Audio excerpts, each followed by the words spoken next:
Hi friends, welcome back to my channel. I am Payal Datta and in today's video I am going to help you with the line-by-line explanation of Act 1 Scene 1 of Macbeth by William Shakespeare. Now as you can see this scene, it is a very small and crisp scene. But you must remember that this is one of the most significant scene in this drama. And why is it so important? Because in this scene, Shakespeare not only introduces the audience to the protagonist, that is Macbeth, but he also gives out many themes of the play. So, without much delay, quickly subscribe to my channel and let us begin. So, whenever you are doing a drama, you must remember where the scene takes place. So, the first scene, Act 1, Scene 1, takes place in a desert heath. Now, what do I mean by a desert heath? It means a barren land, an infertile land. And you have thunder and lightning. So Shakespeare here is describing the tone of the play, the setting of the play. We know that thunder and lightning are associated with bad omens, and Macbeth being a tragedy, it requires such a dark setting. So Shakespeare, from the very beginning of the play, from the opening scene, he is trying to prepare the audience for all the upcoming dangers that are going to come. He is creating an atmosphere of horror. He is creating an atmosphere of mystery to prepare the audience for all the actions that are about to come. And you have the three witches. This is very unusual because in a drama, we usually see characters appearing on stage. But Macbeth, it opens with three witches, three supernatural creatures. Now Macbeth, this has been taken from Holinshed's work. And Holinshed in his work referred to the three witches as weird sisters. So these three weird sisters, they appear on stage. And their dialogues, every single dialogue becomes very important because it is telling the audience about things they don't have any idea about. So the first witch, see what the first witch is saying. When shall we three meet again? In thunder, lightning, or in rain? So the witches, they speak in rhyming couplets. It's like they have a magical charm when they speak. Their speech is like a spell. So the first witch is asking the other two witches that when will we meet again?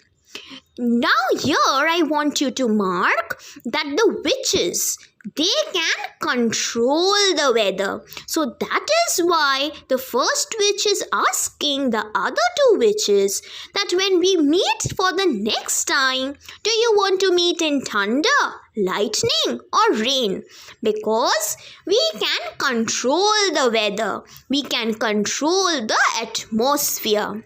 So here Shakespeare is telling that the witches, they are supernatural creatures who can control the weather. The second witch then says, when the hurly-burly is done, when the battle's lost and won. So again there is a rhyming couplet. The second witch is telling that when the hurly-burly, what is hurly-burly? The commotion. So here the audience is being informed that a chaos is going on. A commotion is going on in the background of the play. And what is happening? A battle is taking place. So obviously if you have a battle, some team will lose and the other will win. So the second witch is telling the first witch that when this battle is over, the commotion has ended, the chaos has terminated, we will meet again. Third witch, that will be ere the set of sun. So here you see the third witch, he is talking about that. That means the battle. So when will the battle end? Ere the set of sun. Ere means before and set of sun means sunset. So the witches, you see, they not only predict what is happening or what is going to happen, but they can also tell the future. So they know that a battle is taking place, they know that someone will win and someone will lose, and they also know when the battle will end. So they can predict what is going to happen. They can predict the future. They can control the weather. They can predict the future. They speak in rhyming couplets. The first witch then says where the place. So okay, we will meet after the battle is over, before sunset, but in which place will we meet? Second witch, upon the heath. So upon the barren field we will meet again. So this again, see, it becomes very important because the audience are being informed that these witches, they did not like to socialize. They wanted to meet in a barren field. They did not like to socialize with the human race. So here there is a distinction between the human beings and the supernaturals. So these witches, they are not humans. That is why they want to meet in a spooky atmosphere, in a atmosphere of mystery, a barren field, a desert heath. The third witch then says, so this third witch's dialogue, it becomes very important because the audience for the very first time are being introduced to the protagonist, the central character, that is Macbeth. So the third witch says, there to meet with Macbeth. So we come to know that the witches, they want to meet Macbeth. They want to encounter him. So the next time when they meet in the barren field, they will meet Macbeth. But the audience here, they have no clue about who is Macbeth, what battle is being fought. So Shakespeare, in the very first scene, in the opening scene, he is trying to arouse questions in the audience's mind. So first witch then says, I come, grey Malkin. Second witch, Paddock calls. Now grey Malkin is a grey cat and Paddock is a toad. Now you see, they are witches, and witches, they have familiars, they have assistants. And what do these assistants do? They assist the witches when they perform their witchcraft. So the first witch had a cat and the second witch had a toad. And their familiars, their assistants, they are calling them. The cat is calling the first witch, the toad Paddock is calling the second witch. So you see, here you have the theme of inversion of values.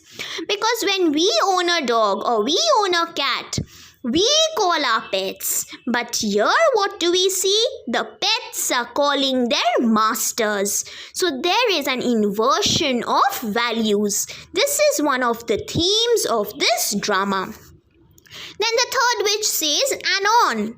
Anon means I am coming immediately. So every single witch has a assistant, a sort of attendant spirit.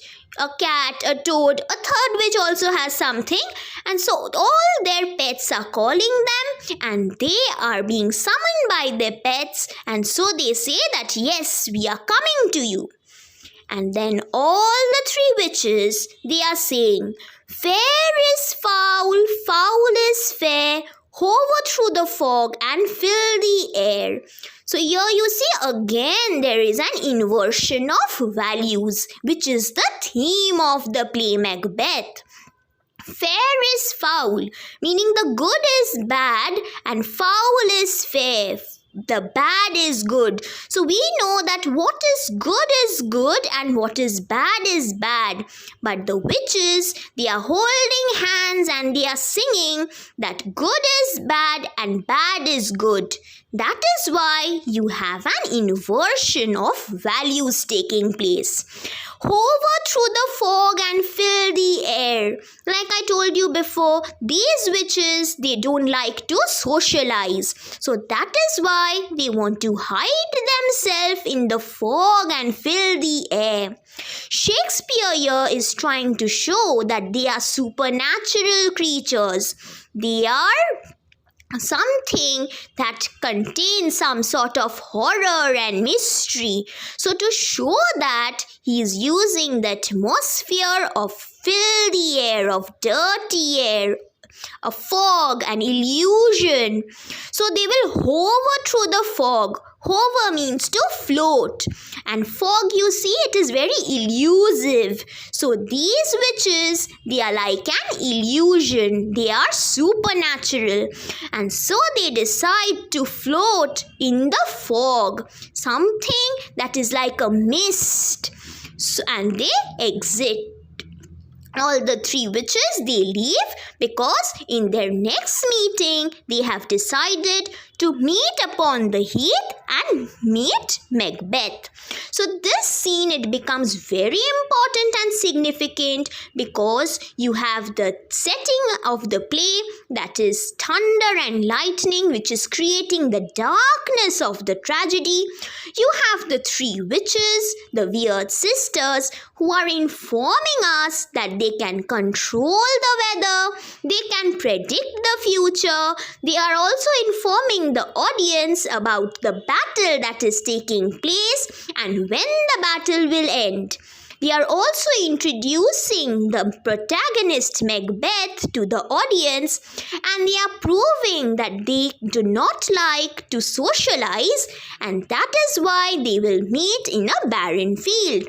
And another thing that we have seen in the first scene is that the theme of inversion of values, which you will find throughout the play. The assistants, the attendant spirits, they are summoning their masters. The witches are being summoned by their pets, which is extremely unusual. And in the end, the witches, they hold hands and they are singing that everything that is good is bad and whatever is bad is good. So you have an inversion of values taking place. So I hope this first scene is clear to you. But even then, if you have any queries, you can write them in the comment section below. I will definitely answer. And for every act and every scene, I have prepared few quizzes, the link to which is given in the description below. So you can definitely try out those quizzes to see whether you have understood the scene well or not. So till then, ta-ta!